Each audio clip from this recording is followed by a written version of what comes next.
This is Mexico City, July 14th, where the fallout to the country's controversial presidential election rages on. Although world leaders from Barack Obama to Hugo Chavez have recognized his victory, the election of Institutional Revolutionary Party candidate Enrique Peña Nieto is being fiercely contested on the nation's streets.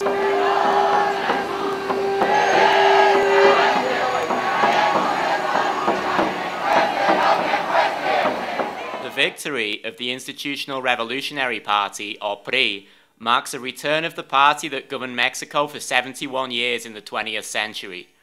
Ruling the country as a de facto dictatorship, the PRI became notorious for corruption, repression, and the neoliberal reforms of the 1980s that have hamstrung the Mexican economy ever since.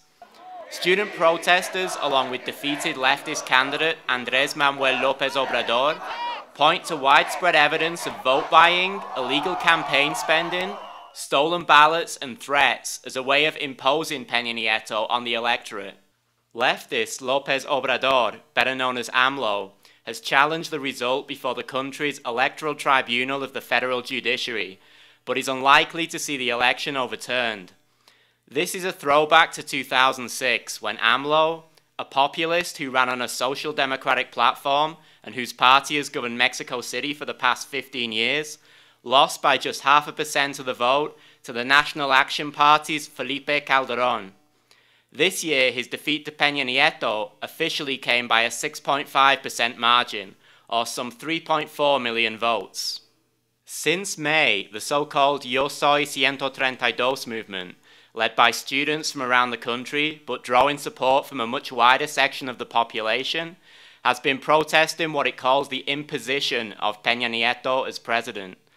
The PRI candidate was heavily backed by Mexico's corporate media, and since July 1st, Yo Soy 132 has also collected evidence of countless electoral abuses through videos, photos, and personal testimonies. On Sunday, the movement announced a new series of protests against the media, electoral authorities, President Felipe Calderón, and the PRI between now and December, when Enrique Peña Nieto takes office. What brought you here today? I'm here because as a Mexican citizen, I'm concerned because this election, the PRI didn't win. They did use a lot of illicit methods, and the whole Mexican people want to express their rejection to Enrique Peña Nieto because we don't want the PRI to hold power back in Mexico. What do you think his victory means for Mexico for the future? We're going to go backwards. There is no future with this party. They ruled already for 75 years, and they did nothing good for the people.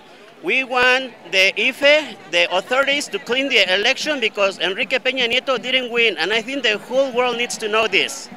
Vengo más que nada a ver cómo está la gente, ¿no? La conciencia, qué es lo que estamos apoyando, cuáles son las causas también, y apoyar también, ¿no? Lo que pasa en México es muy importante porque se están acabando, están vendiendo el país realmente, ¿no? Necesitamos otro plan de gestión a todos nuestros recursos también marinos y a la política realmente en México. ¿Y qué opinas de lo que pasó en la elección hace 2 semanas?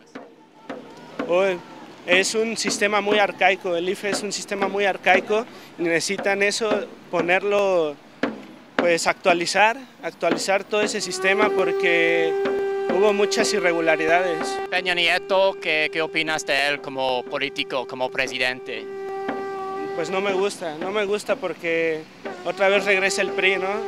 Regresa la gente que nos tuvo siempre enlelados con toda su porquería, con toda la televisión, y pues va a ser lo mismo, nos van a querer manipular. Obviamente pues mucha de esta gente pues no está conforme, ¿no? Y no queremos eso, o sea, que nos manipulen. ¿Por qué viniste a la marcha hoy? Bueno, porque pienso que todos tenemos que apoyar, todos los que estamos en desacuerdo contra la imposición y que creemos que ya basta de comicios sucios que no dicen la verdad, por eso. ¿Y qué piensa de lo que pasó en esta elección? Pues pienso que ha sido positivo el hecho de que han hecho las cosas tan mal y que han hecho tantas cosas negativas para la patria y para ellos mismos, que ya todo se rebasó su capacidad de silenciar su propia moral. Entonces, pues creo que eso es positivo para nosotros porque finalmente más gente se está dando cuenta de cómo es realmente el gobierno mexicano. ¿Y cómo ves Peña Nieto como presidente? Pues espero que no llegue a ocupar ese cargo porque además sería el segundo presidente espurio de México. Bueno, antes de tantos más, ¿no? Entonces creo que sería muy malo para el país, espero que no llegue. While calling itself the Institutional Revolutionary Party, the PRI is a neoliberal party in all but name, and will likely continue with the same policies of economic liberalization that were commonplace under the past 12 years of National Action Party or PAN rule. Tellingly, the right-wing PAN got trounced in this election, as unemployment, poverty, crime and insecurity all increased under their watch. Peña Nieto has already expressed his willingness to work closely with the United States on issues such as trade and security, which means the strengthening of the North American Free Trade Agreement, NAFTA, and the further opening up of the Mexican economy. While the elite and upper middle class gets richer, poverty is actually growing in Mexico, which is now ranked as the country with the second highest inequality in the OECD.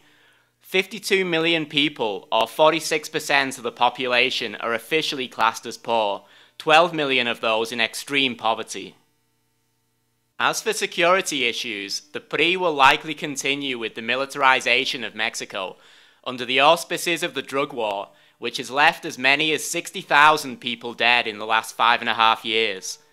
Washington part funds this strategy through the $2 billion and growing Merida Initiative, created under George W. Bush and dragged out by Obama. In short, although there is talk of a pre-government returning Mexico to the dark old days, what's most likely is the entrenchment of neoliberal economics and a deepening role for the US in the country's national security affairs. As much of Latin America swings towards the left and greater independence from Washington, Mexico remains firmly within its orbit of influence. Peña Nieto, should his victory stand, will be sworn in on December 1st. Meanwhile, there promises to be one hell of a summer of protest ahead.